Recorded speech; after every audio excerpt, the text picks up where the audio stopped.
Саламатсыздарбы? 11 каналынын абар тууралуу кабарына көңүлүңүздөрдү бурабыз. Аны мен Гүлнур Эркинбек кызы айтып берем.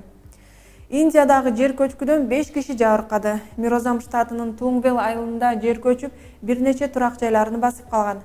Жыйынтыгында 5 киши каза болгону айтылууда. Ал эми жаракат алгандар боюнча маалымат тактала элек, куткаруу иштери уланып жатат. Белгилей кетсек, Индиядагы сел жана жер көчкүгө акыркы күндөрү каттуу жааган жаан-чачын себеп болууда. Жаанды алып келген циклон эми кайсыл жакты көздөй багыт алат? Аны көзөмөлдөп турабыз. Анда азырынча Борбор Азия өлкөлөрү боюнча эртеңки күндүн аба ырайы менен тааныша алыңыздар.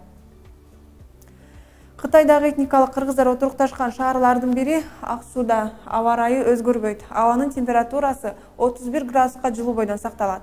Үрүмчү шаарында болсо күн бүркөө болуп, жаан кез-кези менен жаап турат. Казакстандын Борбор калаасы Астанада эртең менен жаан жаап, ал көпкө созулбай түшкө чейин токтошу керек.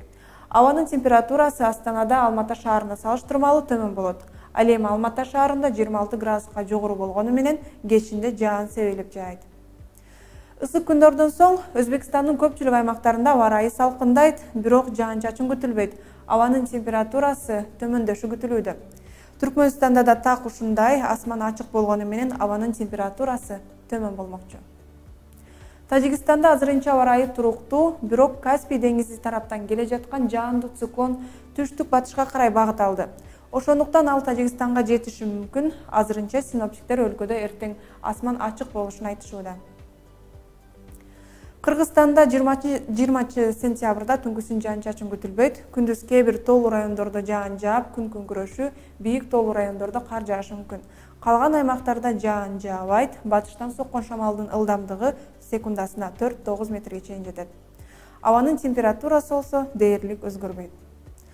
11 каналында аба ырайы тууралуу кабарыбыз ушул болду. Кайрадан көрүшкөнчө.